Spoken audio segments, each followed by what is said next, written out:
Kemerdekaan Indonesia yang kita rasakan saat ini tentunya tidak diraih dengan cara yang mudah dan singkat.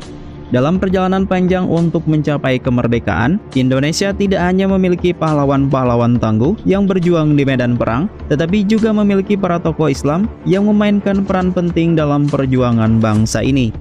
Mereka adalah sosok yang menginspirasi dengan keteguhan iman, keberanian, dan dedikasi tanpa batas dalam menghadapi penjajah.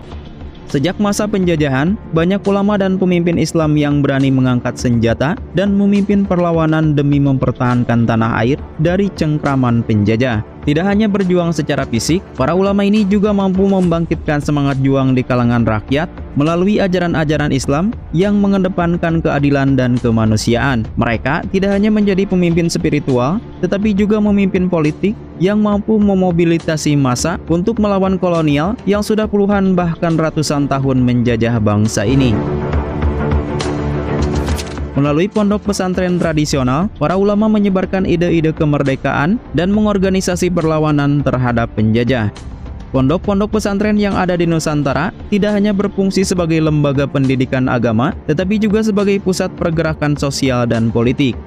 Dalam pondok pesantren, para pemuda Islam dididik tidak hanya secara spiritual, tetapi juga diajarkan tentang pentingnya nasionalisme dan kemandirian bangsa. Pesantren menjadi pusat intelektual dan strategis yang membantu perumusan strategi perjuangan serta membangun jaringan antara berbagai kelompok pergerakan. Melalui ajaran Islam, para ulama memberikan landasan moral dan etika yang kuat bagi perjuangan kemerdekaan. Nilai-nilai seperti keadilan, persaudaraan, dan semangat jihad menjadi motivasi utama bagi para pejuang. Islam mengajarkan pentingnya mempertahankan kehormatan dan martabat bangsa.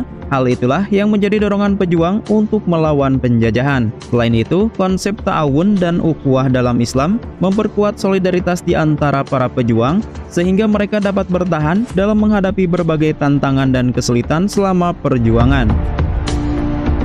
Dengan kontribusi yang signifikan dari para ulama, jaringan pesantren, dan pengaruh ajaran Islam, pahlawan-pahlawan Islam di Indonesia tidak hanya berperan dalam pertempuran fisik melawan penjajah, tetapi juga dalam membentuk fondasi ideologis dan moral bagi kemerdekaan dan pembangunan bangsa. Kontribusi inilah yang membuat mereka dihormati dan layak diberi gelar pahlawan nasional. Peran mereka memastikan bahwa perjuangan kemerdekaan tidak hanya berfokus pada aspek politik dan militer, tetapi juga pada pembentukan identitas nasional yang berlandaskan nilai-nilai agama dan moral yang kuat. Dalam data Direktorat Kepahlawanan, Keperintisan, Kesetiakawanan, dan Restorasi Sosial atau K2KRS Kementerian Sosial, tercatat ada banyak ulama yang bergelar pahlawan nasional. Siapakah saja mereka? Mari simak ulasannya sampai akhir.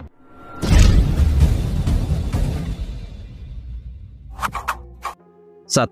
Kiai Haji Hasyim Asy'ari. Dikenal sebagai pendiri organisasi Islam terbesar di Indonesia, yaitu NU, Kiai Haji Hasyim Asy'ari merupakan seorang ulama dan tokoh agama ternama. Beliau lahir pada 10 April 1875 di Desa Gedang, Kecamatan Diwek, Jombang, Jawa Timur. Pondok pesantren Tebu Ireng yang dipimpin olehnya menjadi salah satu pondok pesantren terbesar dan terpenting di Jawa pada abad ke-20. Pondok pesantren Tebu Ireng menjadi tempat bagi banyak santri untuk mendalami agama dan memperoleh ilmu pengetahuan. Selain berperan sebagai ulama dan pemimpin pondok pesantren, Kiai Haji Hasyim Asy'ari juga aktif dalam perjuangan merebut dan mempertahankan kemerdekaan Indonesia. Ia adalah tokoh yang menggagas pendirian Tentara Sukarelawan Muslim di Jawa yang dikenal dengan sebutan Hizbullah. Hizbullah menjadi salah satu tentara rakyat yang berkontribusi besar dalam perjuangan mempertahankan kemerdekaan Indonesia dari penjajahan. Puncaknya saat Kiai Haji Hasyim Asy'ari dan para kiai di Jawa Madura sepakat mengeluarkan fatwa resolusi jihad fisabilillah untuk rakyat Indonesia. Fatwanya ini menggerakkan setiap orang dewasa yang berada dalam radius 90 km dari medan pertempuran melawan penjajah wajib berperang. Keduanya diputuskan menjadi pernyataan resmi organisasi NU pada 22 Oktober 1945. Kiai Haji Hasyim Asy'ari wafat pada 7 September 1947 dan ditetapkan sebagai pahlawan nasional pada 17 November 1964. 2. Kiai Haji Ahmad Dahlan. Dikenal sebagai pendiri organisasi Islam Muhammadiyah, Kiai Haji Ahmad Dahlan lahir di Yogyakarta pada 1 Agustus 1868. Kiai Haji Ahmad Dahlan telah mengenyam pendidikan dan mengenal lingkungan pesantren.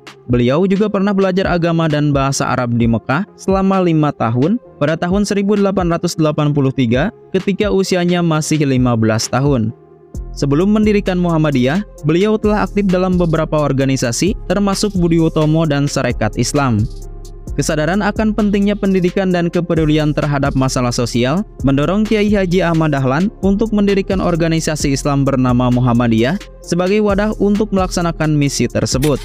Dari Muhammadiyah juga lahir beberapa organisasi seperti Aisyah yang berfokus pada perempuan dan Hizbul Wathan.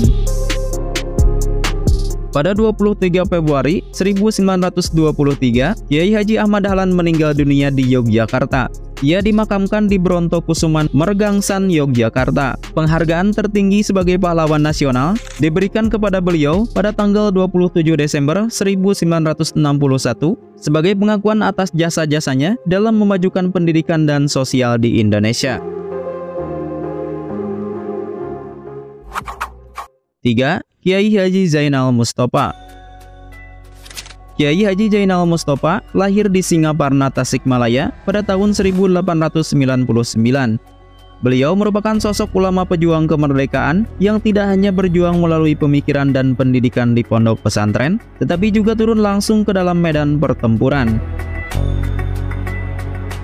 Pada tahun 1927, beliau mendirikan pondok pesantren Sukamanah yang diartikan sebagai tempat suka berpikir. Periode 1940 sampai 1941 merupakan periode Kiai Haji Zainal Mustofa gencar melakukan serangan melawan penjajah Belanda. Dengan tegas, ia berjuang demi kemerdekaan bangsa Indonesia. Namun pada 17 November 1941, upaya perjuangannya terhenti saat ditangkap oleh tentara Belanda dan dipenjarakan di Sukamiskin. Namun hal itu tidak mengubah sikapnya setelah Jepang menduduki Indonesia. Kiai Haji Zainal Mustofa tetap tegas dan berani menentang penjajahan. Pada 25 Februari 1944, ketika utusan tentara Jepang datang untuk meminta maaf atas sikap kerasnya, Kiai Haji Zainal Mustofa menolak. Bahkan, ia membunuh utusan Jepang tersebut. Akibatnya, pondok pesantren Sukamanah menjadi sasaran serangan tentara Jepang, dan Kiai Haji Zainal Mustofa akhirnya berhasil ditangkap dan dipenjara di Cipinang, Jakarta. Kiai Haji Zainal Mustofa meninggal dunia di Ancol, Jakarta pada 25 Oktober 1944. Beliau secara resmi ditetapkan sebagai pahlawan nasional pada 6 November 1972.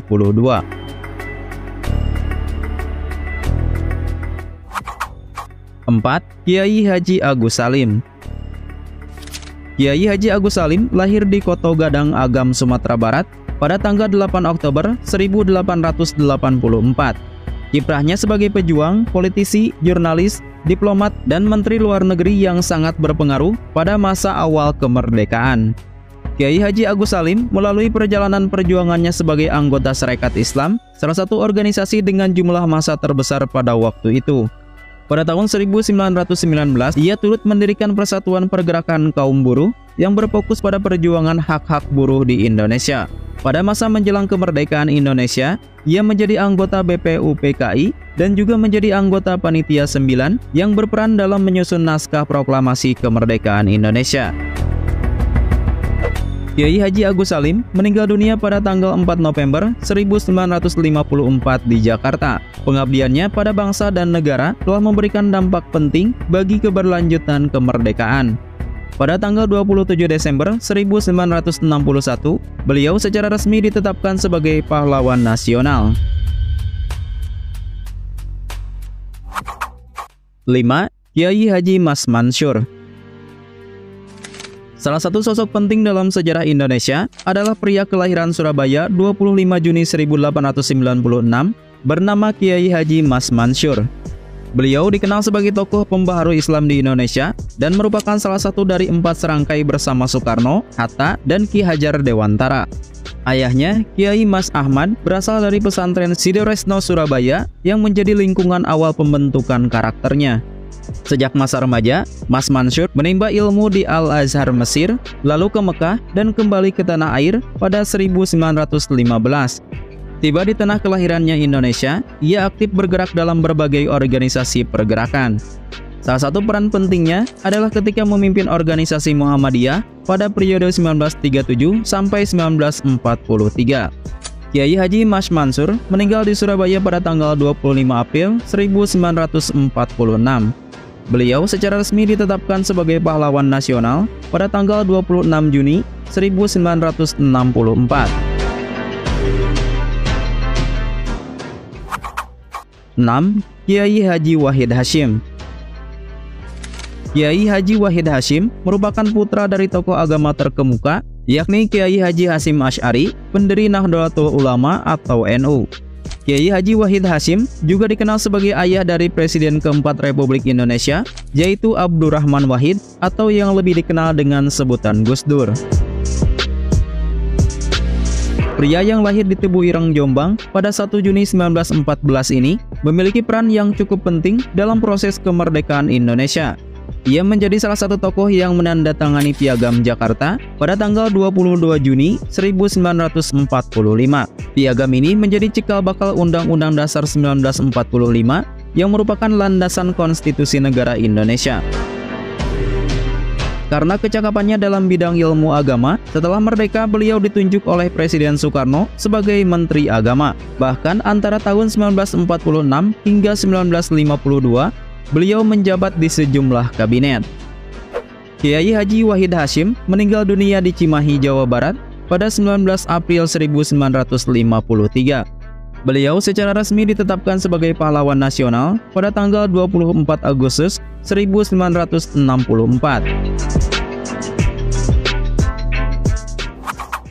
7. Kiai Haji Zainul Arifin.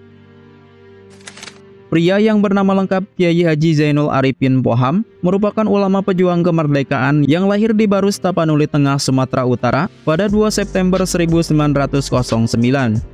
Beliau dikenal sebagai tokoh politik dari NU dan menjadi Panglima Laskar Hizbullah. Bahkan beliau juga pernah menjabat sebagai Ketua DPR GR pada masa demokrasi terpimpin. Dalam catatan sejarah, Kiai Haji Zainul Arifin terlibat secara aktif dalam pergerakan nasional Indonesia, khususnya dalam bidang politik. Pada masa pendudukan Jepang, Kiai Haji Zainul Arifin berperan sebagai Kepala Bagian Umum dari Majelis Syuro Muslim Indonesia atau Masyumi. Kiai Haji Zainul Arifin meninggal dunia di Jakarta pada tanggal 2 Maret 1963 dan ditetapkan sebagai pahlawan nasional pada 4 Maret 1963. Itulah 7 dari banyaknya ulama yang mendapatkan gelar pahlawan nasional dalam pembahasan kali ini. Masih banyak para ulama yang juga bergelar pahlawan nasional yang mungkin akan kami bahas di video berikutnya. Oleh karena itu, like jika kalian suka dengan video-video seperti ini, silahkan tinggalkan komentar di bawah, jangan lupa subscribe dan nyalakan juga lonceng notifikasinya untuk mendapatkan informasi terbaru dari kami. Terima kasih sudah menonton.